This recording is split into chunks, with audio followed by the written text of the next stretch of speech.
만약에 우리가 이 그림을 추상화라고 부른다면 이 QR코드나 이 화이트 노이즈도 추상 미술이라고 부르는 것이 자연스럽지 않을까? 우리가 만약에 이 잭슨 폴록이라는 사람을 추상화가라고 부른다면 이 QR코드를 개발했던 마사히로 하라라는 이 엔지니어도 추상화가로 부를 수 있을까?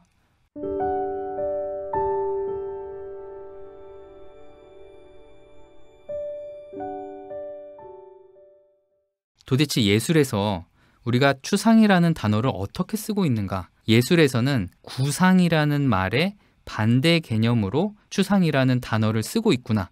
그래서 지금부터는 이 추상적이다라는 뜻이 도대체 무슨 뜻인가에 대해서 한번 생각을 해보도록 하겠습니다. 이 그림 한 장 한 장이 구상화라고 생각하시면 되겠습니다. 그런데 어떤 화가가 이런 생각을 한 겁니다. 그 각각의 구상적인 소를 관통하는 하나의 이미지를 그릴 수는 없을까? 그 화가가 피카소고요. 피카소가 이렇게 앱스트랙트, 이 황소를 추상하는 그림을 이렇게 그려냅니다. 이 마지막 단계에 이렇게 추상적인 소의 그림을 그려내게 됩니다. 추상적으로 그려진 이 소의 모습을 보면 여기에서는 더 이상 뺄 것이 없는 상태까지 줄여졌다는 걸 우리가 알 수 있습니다. 예를 들면 여기에 뿔이 달려 있는데요. 이렇게 만약에 이 뿔을 여기서 지운다고 생각을 해보시기 바랍니다. 그것을 황소라고 할 수 있을까요? 뿔이 없는 황소는 존재할 수 없겠죠. 네. 그래서 여기서 이 뿔이라는 이 요소를 이제 더 이상 지울 수 없을 때까지 줄여낸 겁니다. 최소한의 정보가 남은 겁니다. 이 꼬리를 없애도 황소가 아니게 되고요. 다리를 없애도 황소가 아니게 됩니다. 그러니까 여기에 남아있는 이 황소의 모습, 이 프레임은 더 이상 황소를 표현할 때 뺄 수 없을 때까지 빼고 남은 정말 엑기스 중에 엑기스를 우리가 추상했다라고 부르는 겁니다.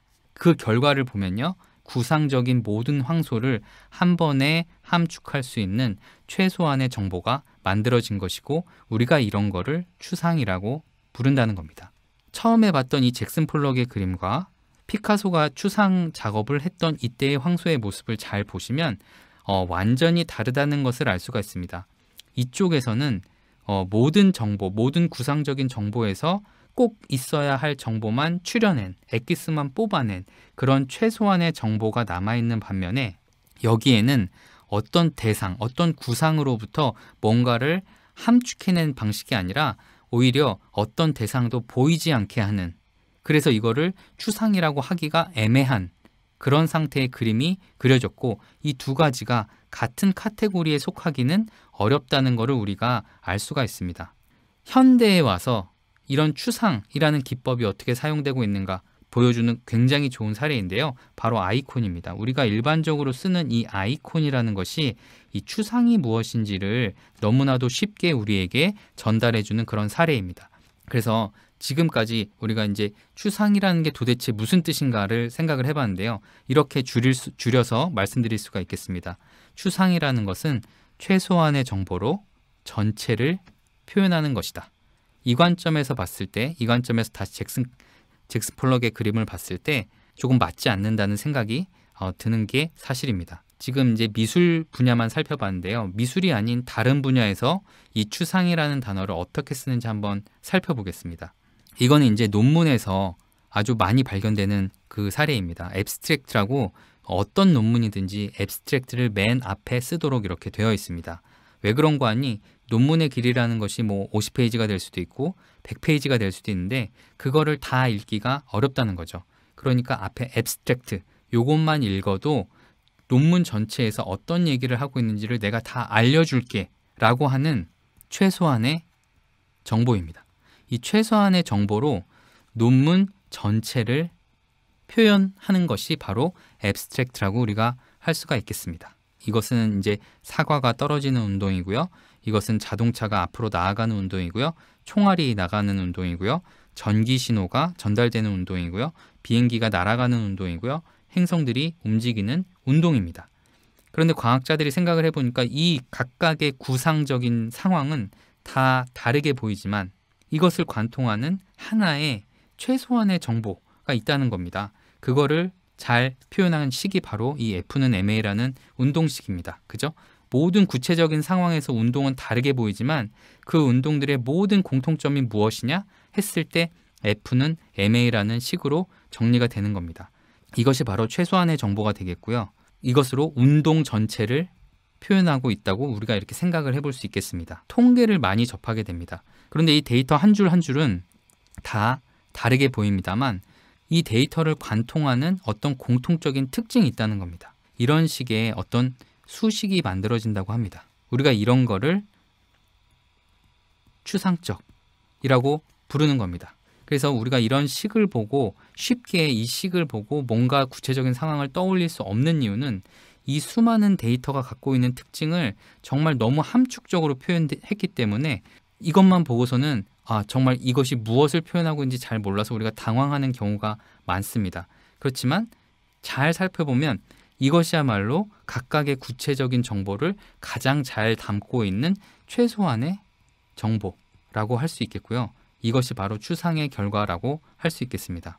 자, 그럼 다시 예술로 돌아와서 현대 예술에서 이 추상을 가장 잘 실천한 사례가 무엇일지 한번 살펴보겠습니다. 그것이 바로 이 라이언이라는 카카오톡 캐릭터입니다. 이 라이언이라는 캐릭터는 사자, 여러 가지 사자, 수십 마리, 수천 마리, 수백만 마리의 사자가 가진 구상적인 특징을 함축했을 뿐만 아니라 이 아기, 수천 명의 아기, 수만 명의 아기가 가진 그런 구상적인 특징을 여기에 잘 섞어서 이렇게 귀여운 사자를 만들어낸 겁니다. 이것이 사실 피카소가 한 작업하고 완전히 동일한 겁니다. 피카소가 소의 모습을 추상해서 이런 뼈대를 남긴 과정하고 카카오톡에서 일하는 디자이너분이 이 사자와 아기의 모습을 추상해서 이런 귀여운 캐릭터를 만든 과정은 완전히 똑같다고 할 수 있겠고요.